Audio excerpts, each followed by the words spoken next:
Hello दोस्तों, आप सभी का स्वागत है मेरा यूट्यूब चैनल सुबह स्टडी पे।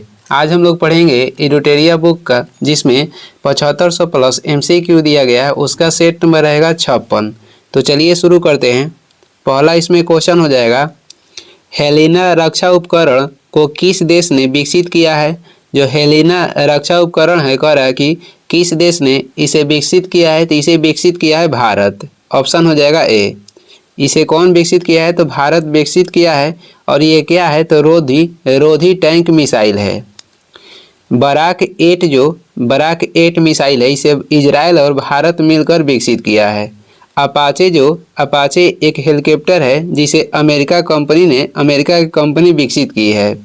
और राफेल विकसित किया है। राफेल एक विमान है जो कि फ्रांस के द्वारा इसे विकसित किया गया है। 2 नंबर देखेंगे, निम्नलिखित में से कौन सुमेलित नहीं है। इसमें से कह रहा है कि कौन सुमेलित नहीं है, तो देखते हैं। सुंदरबन कहेगा तो ये पश्चिम बंगाल में है, ये तो सही है। भीतरकनिका कहेगा तो ये उड़ीसा में है, ये भी सही है। पीताम्बरम कहेगा तो तमिलनाडु में है, ये भी सही है।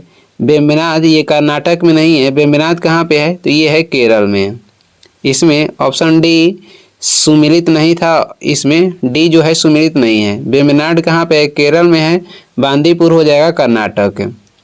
आगे बढ़ेंगे, अगला क्वेश्चन हो जाएगा 3 नंबर क्वेश्चन है, किस बंदरगाह को कॉफी बंदरगाह के नाम से जाना जाता है। कॉफी बंदरगाह के नाम से किसे जानते हैं, तो ये जाना जाता है सेंटोस बंदरगाह को कॉफी बंदरगाह के नाम से। कॉफी के बाग किसे बोलते हैं, फजेंडा को बोला जाता है कॉफी का बाग। राष्ट्रीय पोषण संस्थान कहाँ पर स्थित है। राष्ट्रीय पोषण संस्थान ये स्थित है हैदराबाद में। ऑप्शन हो जाएगा डी। भारतीय पुरातात्विक सर्वेक्षण विभाग कहेगा तो ये स्थित है कलकत्ता में। राष्ट्रीय कृषि अनुसंधान संस्थान ये नई दिल्ली में है। भारतीय पेट्रोलियम संस्थान कहाँ पर स्थित है, ये स्थित है देहरादून में। आगे बढ़ेंगे, अगला क्वेश्चन हो जाएगा। अगला है, कौन सुमेलित नहीं है। सूची 1 में और सूची 2 में कह रहा है कौन सुमेलित नहीं है, तो देखते हैं। रेनेटिंग के संबंध किससे है। रेनेटिंग के संबंध हो जाएगा पनीर से। जैव प्रौद्योगिकी के संबंध हो जाएगा प्लास्मिड से। गोल्डन चावल के संबंध हो जाएगा विटामिन ए से। और ओजोन परत के संबंध ट्रोपोस्फीयर से नहीं, ओजोन परत के जो संबंध है ये हो जाएगा स्ट्रेटोस्फीयर से। ओजोन परत किस मंडल में स्थित है, तो ये स्थित है समताप मंडल में, यानी स्ट्रेटोस्फीयर में। ट्रोपोस्फीयर को बोला जाता है क्षोभ मंडल, जिसमें सभी वायुमंडलीय घटना होता है। तो इसमें कह रहा है कौन सुमेलित नहीं है, तो इसमें हो जाएगा ऑप्शन डी सुमेलित नहीं था। आगे बढ़ेंगे, अगला क्वेश्चन हो जाएगा 6 नंबर देखेंगे। उष्णकटिबंधीय सदाबहार वन भारत के किन किन क्षेत्रों में पाए जाते हैं। उष्णकटिबंधीय सदाबहार वन जो है भारत के किन किन क्षेत्रों में पाया जाता है, तो ये पाया जाता है अंडमान और निकोबार द्वीप समूह में तथा उत्तरी पूर्वी क्षेत्र की पहाड़ियों पर। 2 और 3 इसमें सही हो जाएगा, तो ऑप्शन हो जाएगा सी। उष्णकटिबंधीय जो सदाबहार वन है ये भारत के किन किन क्षेत्रों में पाए जाते हैं, अंडमान और निकोबार द्वीप समूह में तथा उत्तरी पूर्वी क्षेत्र की पहाड़ियों पर। और उष्णकटिबंधीय सदाबहार वन कहेगा कौन से राज्य में सर्वाधिक पाए जाते हैं, तो केरल में। भारत में जैव विविधता सर्वाधिक कहाँ पे पाई जाती है, पश्चिमी घाट तथा पूर्वी हिमालय में भारत में अधिक जैव विविधता पाई जाती है। विश्व जैव विविधता दिवस कहेगा तो 22 मई को मनाते हैं। आगे बढ़ेंगे, अगला क्वेश्चन हो जाएगा 7 नंबर क्वेश्चन है, हिमालयी पर्वत श्रृंखला किसका उदाहरण है। हिमालय जो पर्वत श्रृंखला है ये किसका उदाहरण है, तो ये नवीन वलित पर्वत का उदाहरण है। हिमालय पर्वत जो है नवीन वलित पर्वत के उदाहरण है। और इसके एग्जाम्पल में हो जाएगा रॉकीज, एंडीज और आल्प्स। रॉकीज पर्वत, एंडीज पर्वत और आल्प्स पर्वत जो है ये वलित पर्वत है। और हिमालय भी वलित पर्वत हो जाएगा। रूस में यूराल पर्वत जो है ये ब्लॉक पर्वत के उदाहरण है। किलिमंजारो जो है अफ्रीका के ये ज्वालामुखी पर्वत है। ये सभी जो था अलग अलग पर्वत के उदाहरण था। आगे देखेंगे, अगला हो जाएगा, इसमें 8 नंबर क्वेश्चन है। 8 नंबर देखेंगे, करेवा वैली स्थित है।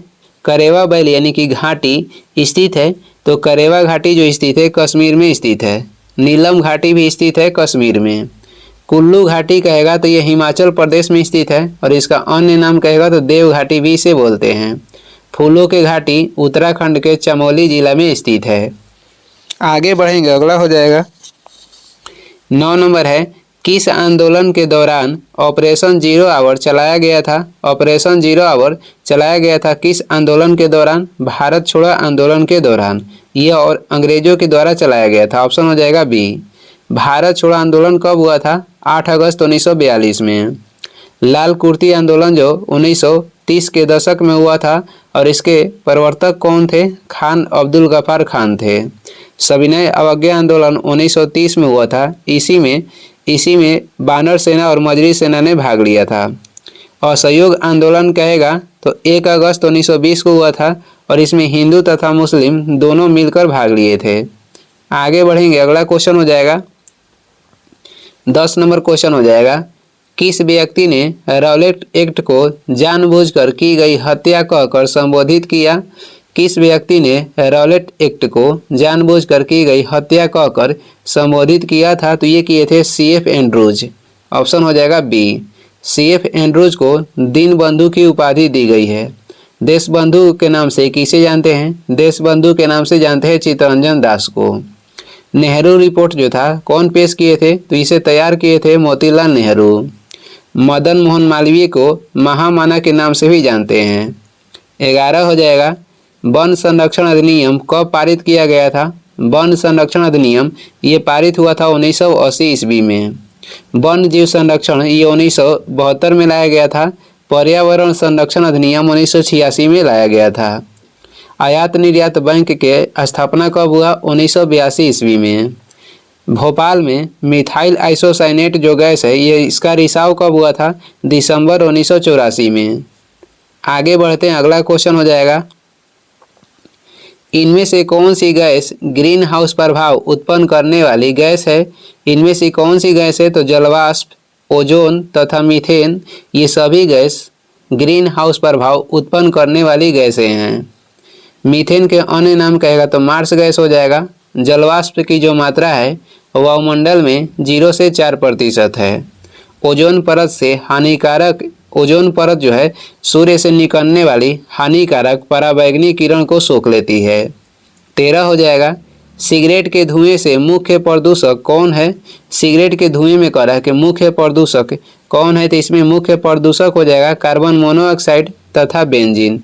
ऑप्शन हो जाएगा डी, यानी कि बी और सी दोनों। आगे बढ़ते हैं, अगला क्वेश्चन हो जाएगा, आगे है इसमें गैसोहॉल मिश्रण है। गैसोहॉल आपको बताना है कि किसका मिश्रण है। गैसोहॉल मिश्रण हो जाएगा 90% पेट्रोल तथा 10% एल्कोहल का मिश्रण हो जाएगा गैसोहॉल। ऑप्शन हो जाएगा ए। यदि एक वस्तु एक समान गति से वृत्ताकार पथ पर गतिशील है तो इसके में क्या होगा?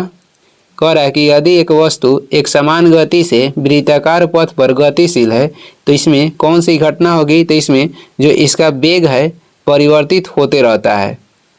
इसका वेग परिवर्तित होते रहता है। कोई वस्तु एक समान गति से वृत्ताकार पथ पर गतिशील है तो इसका वेग जो है परिवर्तित होते रहता है।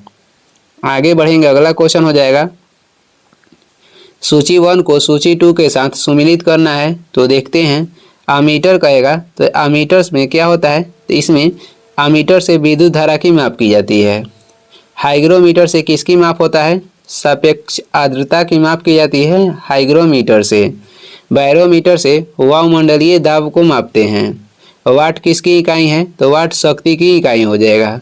तो इसमें कह रहा है कौन सही है? ए के हो जाएगा 3, उसके बाद बी के 4, ए के 3, बी के 4, सी के हो जाएगा 1 और डी के हो जाएगा 2। ऑप्शन हो जाएगा सी। आगे बढ़ते हैं, अगला क्वेश्चन है, बहिष्कृत भारत नामक पुस्तक का प्रकाशन किसने किया? बहिष्कृत भारत जो पुस्तक था इसका प्रकाशन किए थे Bhimrao Ambedkar. Discovery of India पुस्तक के लेखक हो जाएंगे जवाहरलाल नेहरू। यंग इंडिया के संपादक थे महात्मा गांधी और इंडिया डिवाइडेड पुस्तक के लेखक हो जाएंगे राजेंद्र प्रसाद। 18 है, आधुनिक भारत का निर्माता किसे कहा जाता है? तो आधुनिक भारत के निर्माता कहा जाता है राजा राम मोहन राय को। राजा राम मोहन राय को आधुनिक भारत का निर्माता कहा जाता है। इन्होंने ब्रह्म समाज की स्थापना की थी 1828 में। आर्य समाज की स्थापना दयानंद सरस्वती ने किए थे 1875 में। दादा भाई नौरोजी के जन्म कहेगा तो महाराष्ट्र में हुआ था 1825 में। बाल गंगाधर तिलक के जन्म महाराष्ट्र के रत्नागिरी में हुआ था 1856 में। आगे बढ़ते हैं, अगला क्वेश्चन हो जाएगा। अगला है इसमें, ड्यूस डबल फॉल्ट जैसे शब्द का संबंध किस खेल से है? ड्यूस और डबल फॉल्ट जैसा शब्द जो है इसका संबंध हो जाएगा किससे? लॉन टेनिस से। इसका संबंध किससे है? तो लॉन टेनिस से है। सर्विस कहेगा, सर्विस शब्द का संबंध भी लॉन टेनिस से है। चाइना मैन शब्द के संबंध क्रिकेट से हो जाएगा। बुल्ली शब्द के संबंध कहेगा तो हॉकी से हो जाएगा। एक आता है गुल्ली, गुल्ली कहेगा गुल्ली शब्द है क्रिकेट से और बुल्ली कहेगा तो हॉकी से है, और हाफ वाली भी हॉकी से संबंधित शब्द है। आगे बढ़ते हैं, अगला हो जाएगा। प्राक्कलन समिति के संबंध में निम्न कथनों पर विचार कीजिए। प्राक्कलन समिति के संबंध में कह रहा है कि निम्न कथनों पर विचार कीजिए, उपयुक्त में से कौन सही है उसे बताना है। बारी बारी एक एक कथन देखते हैं। इसमें सदस्यों की संख्या 25 होती है और ये कथन जो है गलत है। प्राक्कलन समिति में सदस्य की संख्या कितना होता है? तो ये होता है 30 और ये टोटल लिया जाता है लोकसभा से। 2 हो जाएगा। इसके सदस्यों में 10 सदस्य लोकसभा से और 15 सदस्य है राज्यसभा से होते हैं। ये भी कथन गलत है। प्राक्कलन समिति में सभी जो सदस्य होता है 30 सदस्य ये सभी होते हैं लोकसभा से। इसका कार्यकाल 3 वर्ष का होता है, ये भी गलत है। प्राक्कलन समिति के सदस्य के जो कार्यकाल होता है ये होता है 1 वर्ष का। कोई भी मंत्री समिति का सदस्य नहीं हो सकता, ये कथन सही है। तो इसमें केवल 4 सही है, ऑप्शन हो जाएगा डी। प्राक्कलन समिति जो है ये प्राक्कलन समिति को लोकलेखा समिति के जुड़वा बहन कहा जाता है। आगे बढ़ते हैं। प्राक्कलन समिति गठन कहेगा तो 1950 में हुआ था। आगे हो जाएगा, राज्यपालों की सम्मेलन की अध्यक्षता कौन करता है? राज्यपालों की सम्मेलन की अध्यक्षता करते हैं राष्ट्रपति, ऑप्शन हो जाएगा ए। और राज्यपाल की नियुक्ति कहेगा, राज्यपाल की नियुक्ति राष्ट्रपति करते हैं अनुच्छेद 155 के तहत, और ये लिया गया है कनाडा के संविधान से। आगे हो जाएगा, अगला क्वेश्चन है। अगला में है सूची 1 को सूची 2 के साथ सुमिलित करना है। इधर भाग दिया गया है और भाग में किसका उल्लेख किया गया है? इधर है। तो देखते हैं भाग 5 में क्या है। तो भाग 5 में संघ सरकार के बारे में उल्लेख मिलता है। भाग 10 में किसका उल्लेख किया गया है? भाग 10 में अनुसूचित जाति और जनजाति क्षेत्र के बारे में उल्लेख मिलता है भाग 10 में। भाग 15 में कहेगा तो भाग 15 में निर्वाचन आयोग के उल्लेख किया गया है। भाग 20 में क्या है? संविधान संशोधन प्रक्रिया है जो कि लिया गया है साउथ अफ्रीका से। भाग 5 में है संघ सरकार। भाग 10 में हो जाएगा अनुसूचित जाति और जनजातीय क्षेत्र। भाग 15 में निर्वाचन आयोग है। भाग 20 में हो जाएगा संविधान संशोधन की प्रक्रिया। निर्वाचन आयोग का उल्लेख अनुच्छेद 324 से 329 में है। भारत में निर्वाचन आयोग के जो गठन कहेगा तो 25 जनवरी 1950 को किया गया था। संविधान संशोधन की प्रक्रिया ये दक्षिण अफ्रीका से लिया गया है। अनुच्छेद 368 में इसका उल्लेख है। सबसे बड़ा भाग आपसे पूछेगा, सबसे बड़ा भाग जो है ये हो जाएगा भाग 5, और भाग 5 के जो उल्लेख है अनुच्छेद 52 से लेके 151 तक है। अनुच्छेद 52 से लेके 151 तक है। सबसे बड़ा भाग हो जाएगा भाग 5 जिसमें संघ सरकार के बारे में उल्लेख है। 23 नंबर देखेंगे, आयरलैंड के संविधान से भारतीय संविधान में लिया गया है। तो आयरलैंड के संविधान से भारतीय संविधान में लिया गया है राज्य के नीति निर्देशक सिद्धांत, राष्ट्रपति की निर्वाचन पद्धति, उसके बाद हो जाएगा राज्यसभा के लिए सदस्यों का नामांकन या मनोनयन। आयरलैंड के संविधान से ये तीनों लिया गया है, ऑप्शन हो जाएगा डी यानी कि सभी। राज्य के नीति निर्देशक सिद्धांत के उल्लेख अनुच्छेद 36 से 51 तक किया गया है। आगे बढ़ेंगे, अगला क्वेश्चन हो जाएगा। अगला है इसमें, निम्नलिखित में से कौन सा अनुच्छेद उच्च न्यायालयों को अभिलेखीय न्यायालय का दर्जा देता है? उच्च न्यायालय को अभिलेखीय न्यायालय के दर्जा देता है अनुच्छेद 215। अनुच्छेद 215 में इसका उल्लेख है।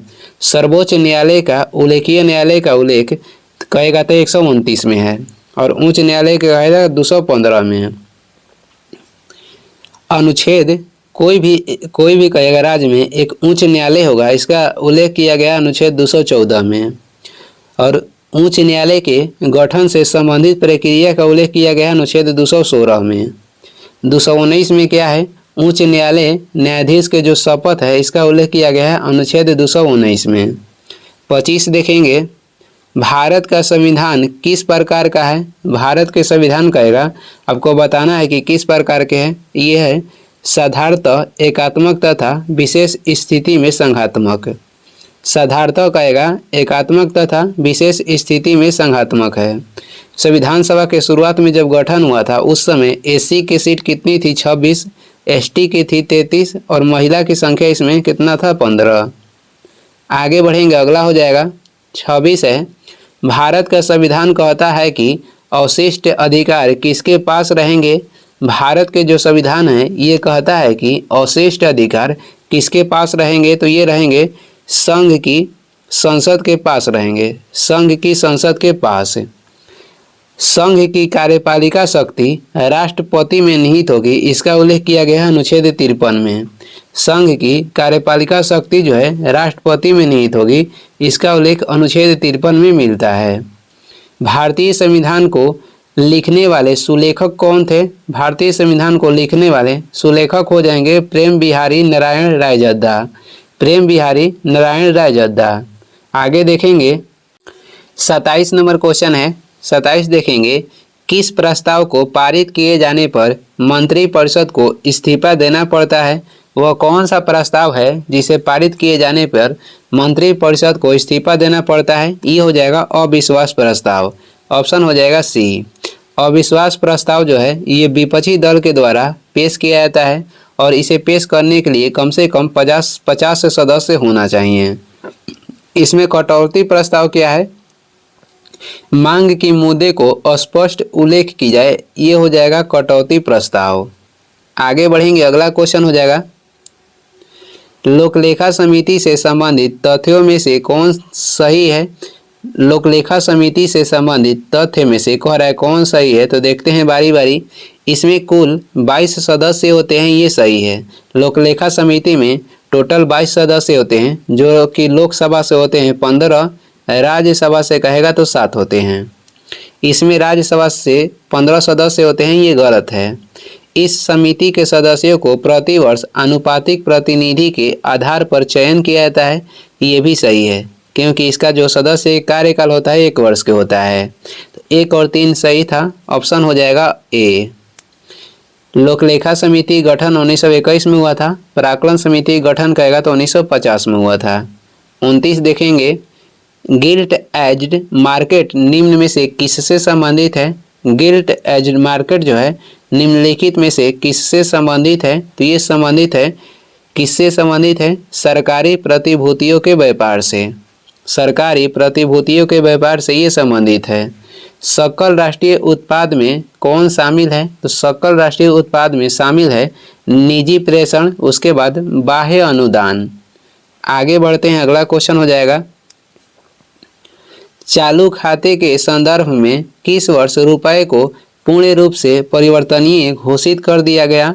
चालू खाते के संदर्भ में किस वर्ष रुपए को पूर्ण रूप से परिवर्तनीय घोषित कर दिया गया, तो ये घोषित किया गया था 1994 में।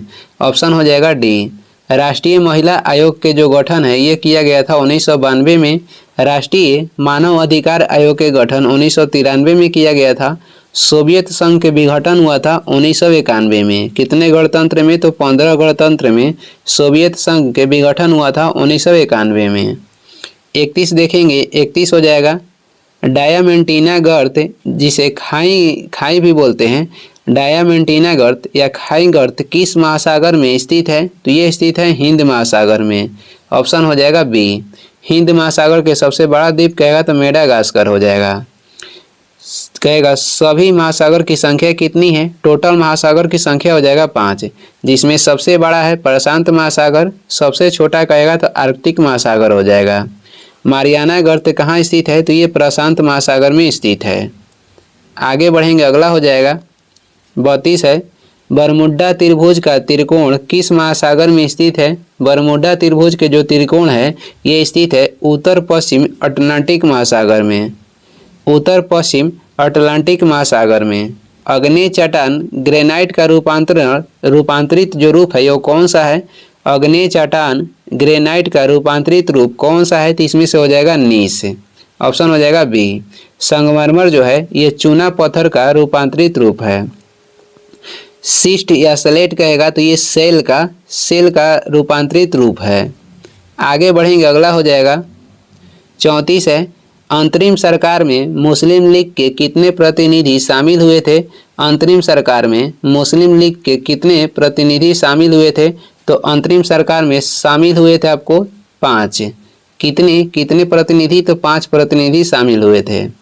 मुस्लिम लीग ने मुक्ति दिवस कब मनाया था? तो मुस्लिम लीग जो था मुक्ति दिवस मनाया था 22 दिसंबर 1939 को, और मुस्लिम लीग ने कहेगा सीधे कार्यवाही दिवस कब मनाया था? 16 अगस्त 1946 को।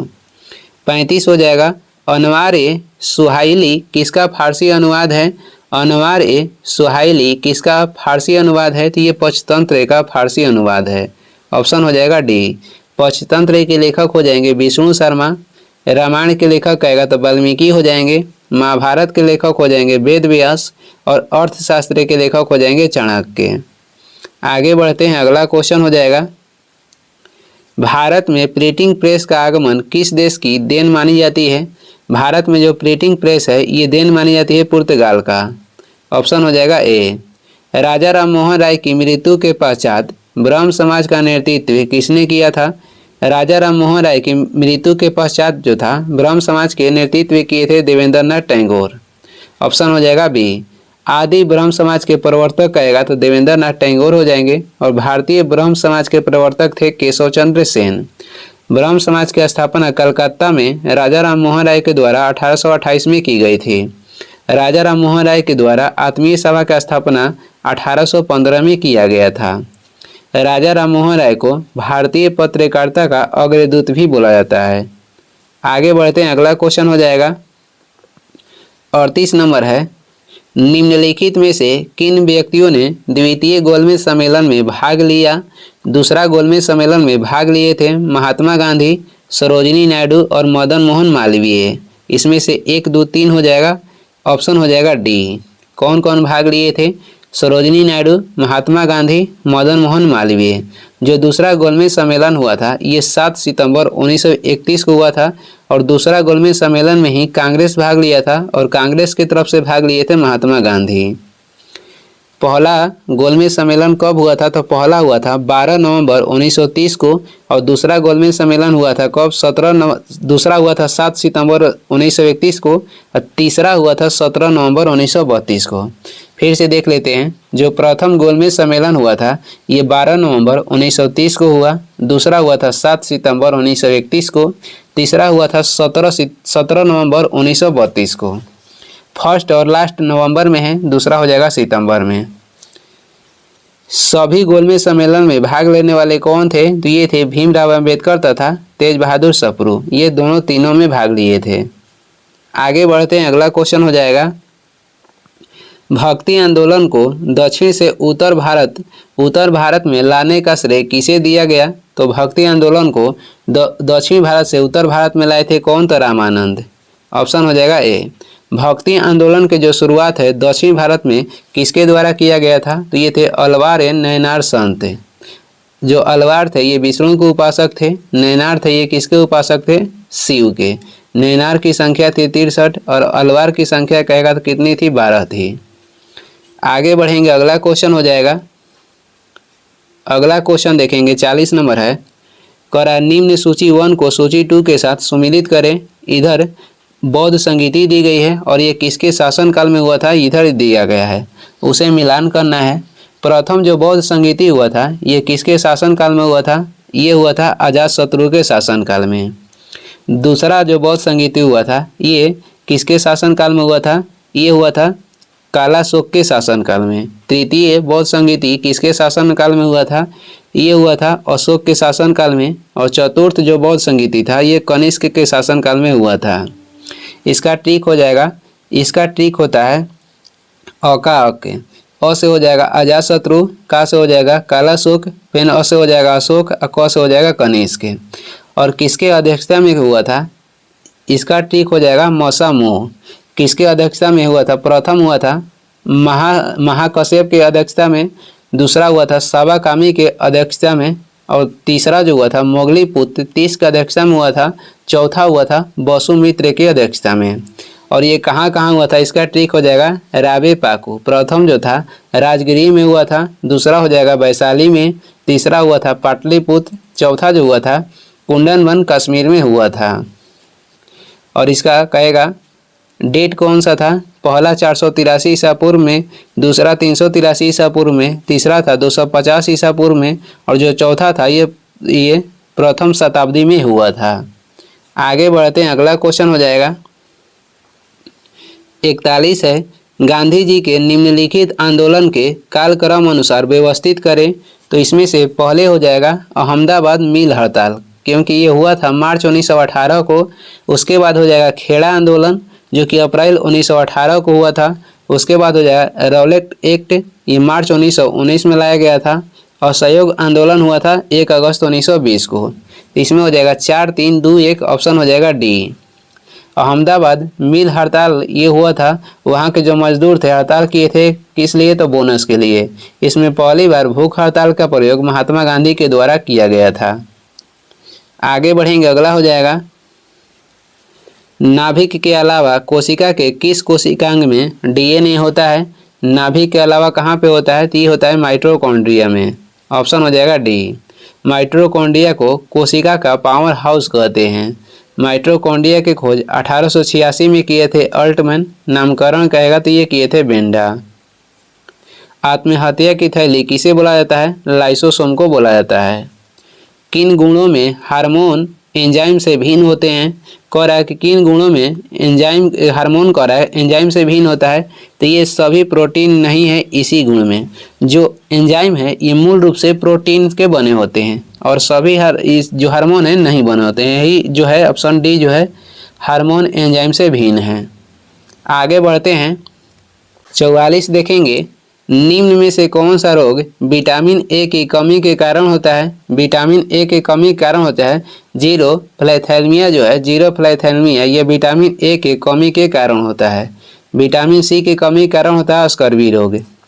खून के कमी के कारण एनीमिया रोग होता है। और डी विटामिन डी की कमी के कारण होता है ऑस्टियोमेलेसिया। 45 हो जाएगा, एक बायोटेक्निक जिसमें अल्ट्रासोनिक ध्वनि का उपयोग की जाती है वह कौन सा है? तो जो अल्ट्रासोनिक ध्वनि का उपयोग किस में होता है? सोनोग्राफी में होता है। ईईजी के द्वारा मस्तिष्क की जांच की जाती है, हृदय की जांच की जाती है ईसीजी के द्वारा। आगे बढ़ते हैं, 46 हो जाएगा, यदि लोलक की लंबाई 4 गुनी कर दी जाए तो लोलक के झूलने की अवधि पर क्या प्रभाव पड़ता है? तो ये अंदर उठ में होता है तो ये हो जाएगा 2 गुनी। जो लोलक के झूलने की अवधि है इसका प्रभाव हो जाएगा 2 गुनी। वायु अंगार गैस में मुख्य घटक होता है। वायु अंगार गैस में मुख्य कौन सा घटक होता है? तो इसमें होता है CO plus N2 plus CO2। CO plus N2 plus CO2 होता है, ऑप्शन हो जाएगा ए। आगे बढ़ेंगे, अगला क्वेश्चन है, इनमें से कौन सा हार्मोन पीयूष ग्रंथि से स्रावित नहीं होता है? तो इसमें से कह रहा है कौन सा हार्मोन है जो कि पीयूष ग्रंथि से स्रावित नहीं होता है? देखते हैं, थायराइड स्टिमुलेटिंग हार्मोन ये पीयूष ग्रंथि से स्रावित होता है। मानव वृद्धि हार्मोन ये भी होता है। प्रोलैक्टिन हार्मोन ये भी होता है। तो कौन नहीं होता है? कैल्सिटोनिन जो हार्मोन है ये पीयूष ग्रंथि से स्रावित नहीं होता है, ऑप्शन हो जाएगा डी। कौन नहीं होता है? कैल्सिटोनिन जो हार्मोन है ये पीयूष ग्रंथि से स्रावित नहीं होता है। मादा जनन तंत्र में किसको मुख्य जनन अंग कहा जाता है? मादा जनन तंत्र में किसको मुख्य जनन अंग कहा जाता है? तो ये कहा जाता है डिंडवाहनी नलिका को। डिंडवाहनी नलिका को कहा जाता है। निम्नलिखित में से कौन सा कार्बोहाइड्रेट पाचन का अंतिम उत्पाद है? और निम्न में कौन सा कार्बोहाइड्रेट पाचन का अंतिम उत्पाद है? तो हो जाएगा ग्लूकोज, ऑप्शन हो जाएगा सी। कुछ महत्वपूर्ण वन लाइनियर क्वेश्चन है ये भी देख लेते हैं। और इधर हम लोग पढ़ेंगे चंदेल वंश के बारे में। चंदेल वंश के संस्थापक कौन थे? चंदेल वंश के संस्थापक थे नन्नुक। इसकी राजधानी कहाँ पे थी? तो इसकी राजधानी हो जाएगी खजुराहो। इस वंश का प्रथम स्वतंत्र एवं सबसे प्रतापी राजा कौन थे? ये थे यशोवर्मन। चंदेल शासक विद्याधर एक ऐसा शासक था जिसने महमूद गजनबी के महत्वाकांक्षाओं को सफलतापूर्वक प्रतिरोध किया था। चंदेल वंश का अंतिम शासक कौन थे? ये थे परमर्दी देव। परमर्दी देव चंदेल वंश के अंतिम शासक थे। चंदेल वंश की राजधानी खजुराहो थी। संस्थापक कहेगा तो नन्नुक था। और ये इस वीडियो के लास्ट क्वेश्चन है। वीडियो को लास्ट तक देखने के लिए धन्यवाद। वीडियो पसंद आ रहा है तो लाइक कर दें, चैनल पर नए हैं तो सब्सक्राइब कर दें। कुछ सुझाव एवं सलाह देना है तो कमेंट करके ज़रूर बताएं। Thank you.